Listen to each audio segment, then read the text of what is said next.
Today, I wanted to talk about the concept of simplicity, and there's a reason that professional designers lean into this thought or idea of simplicity. It's not because they don't like plants, and it's definitely not because they want their gardens to be boring. So today I'm going to go over some tips and tricks that designers use and just kind of explain this concept of simplicity in a way that doesn't lose your own personality and your unique vision in your garden. Because simplicity doesn't mean less beauty, it means more impact. Now, I'm not saying that everyone needs a simple, plain, boring garden, so please don't come for me in the comments if this is not for you.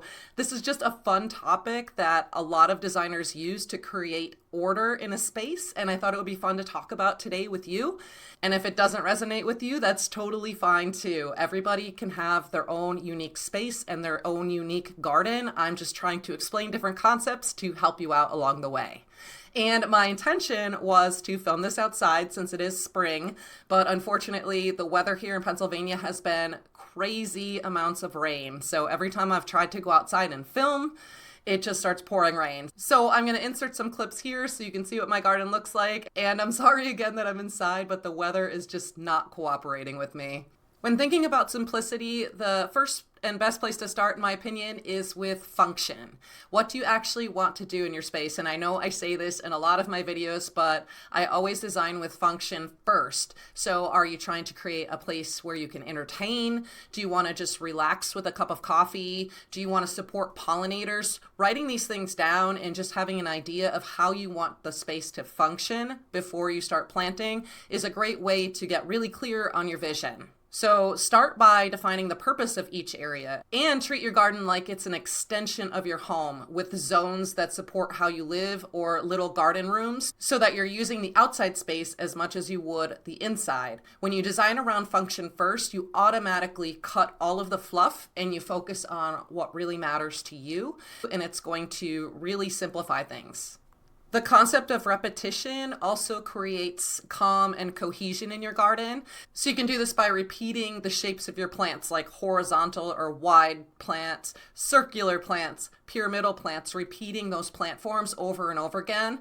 Another way to use repetition in the garden is to repeat different materials that you're using. So maybe your walkway has a certain brick pattern and then your patio has a different format of the brick pattern. Because you're unifying it with the same material, it will all flow together and it'll create a more simplistic look to your garden without really losing any personality to it. Another thing that you can repeat, and what I teach in my course, is how to use color. Color echoing, repeating the same colors throughout, repeating masses of plants in the garden is a great way to make it look more simple, especially when you're viewing the landscape as a whole and not up close with each singular plant. This creates unity and rhythm in your space, and it looks really beautiful when you mass plants. So instead of planting one of everything, group the same plant in clusters or drifts. This is not just great for aesthetics and the way that the landscape looks, it's also a lot easier to maintain. So again, we're simplifying here. Repetition brings calm into your space and helps your design feel intentional and not scattered about. As much as repetition may feel boring to some of you, and I totally hear you, this is a concept that designers use all the time to make the space look and feel professional. So even just repeating a lot of the same hardscape materials, if you want to use a lot of different plantings, simplifying the hardscaping around those plantings and use the same materials can really help to simplify things. Next up is using clean lines. In landscape design, lines aren't just decorative elements of the landscape, they actually define the rooms of your garden and the different spaces in your landscape. Your patio, your lawn, and your pathways should all feel purposeful. Using shapes like rectangles or gentle curves creates clear edges and structure in your garden. Even if you're creating a cottage-style garden with lots of different plantings all mixed together, those clean lines and edges can really help to simplify things. And another thing that's really cool is you can also take cues from your home's architecture. So if you have any fancy elements that are above your windows, you can use the roof line, the trim, and that will make your landscape feel like a true extension of your home. You can also align your garden beds with windows, paths, doors, or even the corners of your house. So aligning the outside rooms with the edges of your landscape or line up a beautiful focal point with a window or have a path coming straight out from your door. These are things that can really add to your landscape and make it feel a lot more designed and simplified. This idea ties into a concept I often teach called lines of force, which is all about drawing invisible lines from key architectural features and using them to guide your design layout. I talk about this in the Plant Perfect activity book that I have and on lots of my blog posts and other videos. So instead of placing your beds and paths randomly in your landscape, use those pieces of your house like the corners, the doors, and the windows to create a grid in your yard. You can go out 90 degrees, you can do horizontal lines, you can even do 45s and draw these grids and just see how things can line up with the actual house. This really creates a lot of flow and structure in your space. Even if you're not drawing a completely full plan, just knowing this can help you position things more intentionally and keep your design simple, clean, and cohesive. And I'm considering doing a video about lines of force, just a complete full overview of this. So if this is something that's interesting to you, leave a comment below and just remind me to make that video for you. Now let's talk colors and materials. One of the biggest mistakes I see with home gardeners DIYing their landscape is always trying to use too many colors or too many materials in one space. And the result, in my opinion, is visual chaos. You take from that what you will. A lot of people like a lot of colors. Again, I don't want any arguments in the comments about this. I'm just talking about professional designers and how they design the space. And as a designer, my suggestion would be to try to limit your color palette. Choose 2 to 3 main colors and stick with them. In my Design Your Forests and Garden course, I teach a lot about this and how you can echo color. So if you're choosing a purple, you don't always have to go with the same bright, vibrant purple. You can do lighter purples, you can do darker burgundies, and everything inside that color family. So there's actually a ton of variation between all the colors on a spectrum. So you're not really as limited with color as you may think, and it simplifies things. It makes it easier to choose plants because you know the palette that you're using. And it also kind of forces you to think about different things like the leaf texture of your plants and the forms that you're using, because you can't just rely on color to break things up. I also recommend doing the same thing with materials like your pavers, edging, and even your containers. Keep things simple, and once you choose a color palette, repeat it over and over again throughout your garden. That consistency is what will bring the whole design together. You can still have variety, just find creative ways to use the same materials and the same colors in different places to make it feel like it's one space. And again, I know this isn't for everyone, so take what resonates with this video and leave what doesn't.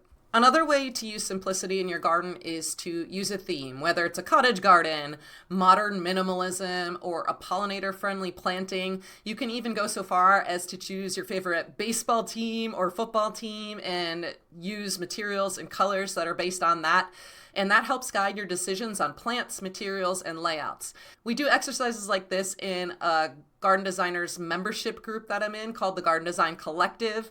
And one time we designed an entire landscape based on the theme of roller coasters. It was a group effort, and we all kind of chose the materials and the colors and the shapes and everything based on different elements of roller coasters. It came out really, really cool. So this is a really fun exercise. Even if you're not going to do it in real life, it can be fun to try to create a themed garden around a specific topic or something else that you like. A theme gives sort of an envelope to your creativity. It gives some structure to the creative piece of it, so you can express your personal style without turning it into a jumbled mess. And this is my absolute favorite tip for any of you who are creative out there, is to put some boundaries on your creativity. I use an example in my 3 Gardening Secrets training, and it's just about throwing a birthday party for a little boy. And when you just have that much information, it can be really difficult to figure out what type of party favors am I going to have? What's the decorations going to look like? But if I told you that this boy loves red, he wants to be a cowboy, and his favorite game is pin the tail on the donkey, you can very quickly see how the theme of that party will come to life. And this is sort of the same thing that I see in gardens, is once you get a couple ideas in place and some overall theme that you're going with, everything else just kind of falls into place, and you can still be really creative within that theme and how you design things, but it puts some boundaries on it and it makes it a lot easier. As a creative person, I use this all the time and it really does help me. When you start with a theme, it's also a great time to start with the bones of your garden, such as the patios, the paths, and the lawn areas, before you even think about adding any plants. Start with the structure first, and then fill in with the details later, and make them all mesh with that theme that you chose. Before we wrap up, here are just a few bonus tips to keep in mind as you try to simplify your space. First is to leave some breathing room. Open areas help your eyes rest and make focal points stand out. In general, the ratio that I recommend is 1/3 garden space to 2/3 open space. Now, an open space can be a lawn, can be a path, can be a patio, and things like that. So that's a good ratio to shoot for just to get started. This isn't set in stone or anything. There's lots of variations to this, but at least it's a place for you to get started. My second tip would be to avoid visual noise. Instead of lots of little objects, go for fewer, bolder pieces, or you can try grouping smaller items together instead of spreading them out throughout your landscape, similar to how you design a house and you'd put a bunch of your little tchotchkes onto a tray and kind of group them together. You can try that same concept outside for a similar result. And my third tip is to think in layers, not stuff. Use a mix of structural plants, seasonal color, and textural accents. You don't need more plants, you just need the right ones in the right place. A simple design lets the beauty of each element of your design stand out, and it gives your eye a place to rest as you're looking at the entire landscape. When your garden is too busy or too cluttered, it can feel a little chaotic, even when it's full of lots of things that you really love. Overall, simplicity isn't really about doing less, it's about making better choices when you're designing your landscape. So focus on function, repeat things that are working, use clean lines, limit your palette, and don't be afraid to edit yourself. What's one area of your garden you're ready to simplify? Let me know in the comments below. And if you found this video helpful, I think you're really gonna love the one I made about garden styles, where you can learn the different materials and plant choices that will make your garden look naturalistic, cottage, traditional, or modern, and how to mix those styles together. So I'm gonna leave a link to that video right here, and I'll see you over in the next one.